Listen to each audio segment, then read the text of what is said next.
Hey guys, we're going to do hands-on with the new Unreal Engine 5. This is the early access version, and we're going to check out the new Nanite. If you've seen the teaser videos, you know the Nanite technology is absolutely amazing. It's a game changer. What the Nanite allows you to do is import meshes and then turn on Nanite. And when you turn on Nanite, it will use Unreal's new technology.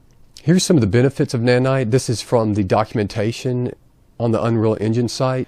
And you can see here's one of the biggest. Frame budgets are no longer constrained by polycounts, draw calls, or mesh memory. Amazing. And Nanite is essentially this is what I think sums it up the best. This is a Nanite mesh is essentially a triangled mesh at its core. So just a regular mesh, which we're going to look at, with a level of detail compression applied to it. It's data. So you get a regular static mesh. It processes it, puts some data on top of it. You'll see the static mesh. If you imported a 500 meg static mesh, after you turn on Nanite, it'll be 500 and maybe 501. So it puts a little data on top of it. But the really big thing is it says Nanite uses an entirely new system for rendering that data format in an extremely efficient way. And that's the key right there. They've done an entirely new system, and they have. But we're going to see, how good is it? Is it as good as that they show? Can you really put in unlimited polygon high detailed models and not hit your frame rate? Right here it says during import, meshes are analyzed and broken down into hierarchical clusters of triangled groups. So if you wondered how does that new Nanite work, well, it says it right there. It breaks it down into clusters of triangled groups. It'll stream those groups in and out. So the clusters, and right here, clusters are swapped out on the fly at varying levels of detail based on the camera view. So as you zoom in, you'll see the clusters, and we're going to look at that together. Data is streamed in on demand, so only visible details needed to reside in the memory. Nanite runs on its own rendering path that completely bypasses traditional draw calls. Phenomenal. Totally rewritten there. All right, let's go ahead and jump in and get started and check out our models. We have two Ferraris here. Now this Ferrari is 14 million triangles, almost 15 million triangles. Now if you put that in your scene, you're going to slow down so much just for that one car.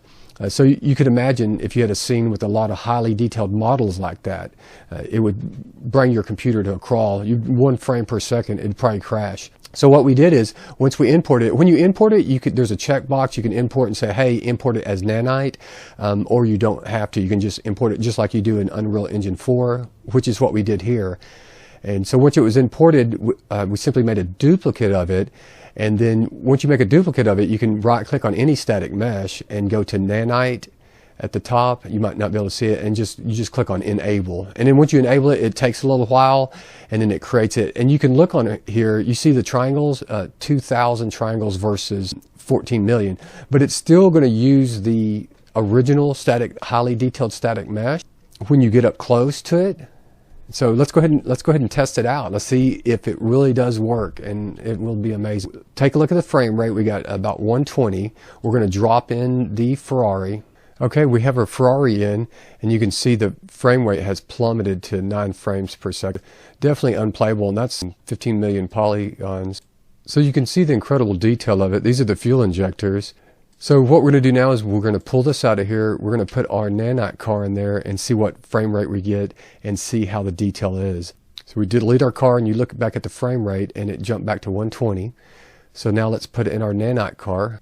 Okay, so now we have our Nanite car in, and you can see the frame rate at still over 100. That's totally phenomenal just to start off with. Before, you wouldn't even be able to play the game, a model with that high of detail. Now, one thing you will notice is the materials are different from each car. You can't have too complex of materials, and on that documentation it tells you specifically what types of materials you can use. I believe on there it says you can't have transparency, so you can see how the windows, you can't see through those. You can't have glass. They're still working on it, but as of now, you have to be careful, what you can use the Nanite on. It can't be used on anything, because if you had to have transparency, you wouldn't be able to use it on there, or if you had to have certain types of materials. As we zoom out and then zoom in, let's see how the detail looks. Okay, so we're inside the engine, and we're going to check out the detail. You can see the bolts, you can see the nuts, the locking washers. Yeah, so it's as you get closer and closer, it's the exact same detail. So this is definitely the most incredible technology I've seen from Unreal yet. This is definitely high tech right here. And so we're going to zoom back out, and we're still at 100 frames. So let's put in another Nanite car and see what happens. So we're going to duplicate this one, and then we'll duplicate this one. So we're still over 100 frames. And if we had put these three cars in at 15 million polygons, I don't think we would have been able to. I think it probably would have crashed. Smoothly at 100 frames per second with 100% of the detail. As of now, it looks like you can even see the threads on the screw right there. So it still has full detail.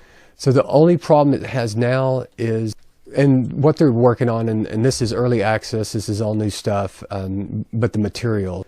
Let's duplicate some more cars and see how many we can get in here and see if it starts slowing down. So we're going to highlight these three cars, and then we're going to make duplicates of these, and then we'll make duplicates again. Okay, so we have 21 cars, and we're at 90 frames per second. So it definitely, what they were saying that the Nanite could do, it's true, and it is amazing. So now if we get close, we can see the full 100% detail, and then when we back away, it automatically sets the detail levels through that clustering that they use. If you go to where it says lit right here, you can go to Nanite visualization, and they have a bunch of different visualizations, but the two that I thought was the coolest was, one is triangles, and you can see the triangles, and you can actually see how the automatic level of detail, how it does. So if you get closer, you see the clusters, and you can see, shows you a visualization of how they're doing the polygons. So if we back away, you can see how that just kind of clusters them together. And then as we get closer, you can see the details start to come until you get all the 100% of the detail. And so let's go to triangles, and let's do the clusters. And you can see how it's clustering all the polygons together. Okay, further and further back. Yeah, totally amazing technology. This is for programmers, for developers. This is going to make their life so much easier because there's so much work that went into polygons and trying to set the LODs if you've ever had to work with them. So this technology is going to make life so much more easy. Like this Ferrari, for instance, it's 15 million triangles. You wouldn't be able to use that. So what you'd have to do with Unreal Engine 4, what you'd have to do is open up your static mesh. And so this one has 15 million triangles. And let's say you wanted to get it down enough where you could put it in the game, let's say 30,000 or 50,000 triangles. You could go into the static mesh, you open it up, and then you can go to where it says reduction. And inside here, you can change the triangles, a percentage of the triangles, like say 10% or 20%. But even if you change it to that, it'd still be over 1 million triangles. And then what would happen is it would reduce this, and it would look very blocky. It'd actually look terrible, not even presentable to put into the game. It would look so bad. In Unreal Engine 4, to have a highly detailed model like this, you couldn't put it in. But now with the Unreal Engine 5 and the Nanite, you can do it. It's incredible. And it makes it so much easier because now you can import your static mesh, turn on or enable the Nanite, and just start dropping the cars into the scene as easy as that. So the good thing about Nanite and how they implemented it into the engine is you can use static meshes just like you've always done. But then you also have the option to turn that static mesh into a Nanite mesh and use it that way to get an incredible performance out of highly detailed models. I'm sold on this. I'm happy with the way that Unreal Engine's going. Epic just continuously pushes the bounds of this engine, and it's great to be a part of it as a small indie developer. I would love to hear your thoughts on this. Have you tried it? Have you checked out the new Unreal Engine 5 Nanite technology, and what do you think? Thanks for watching. I hope you have a great day.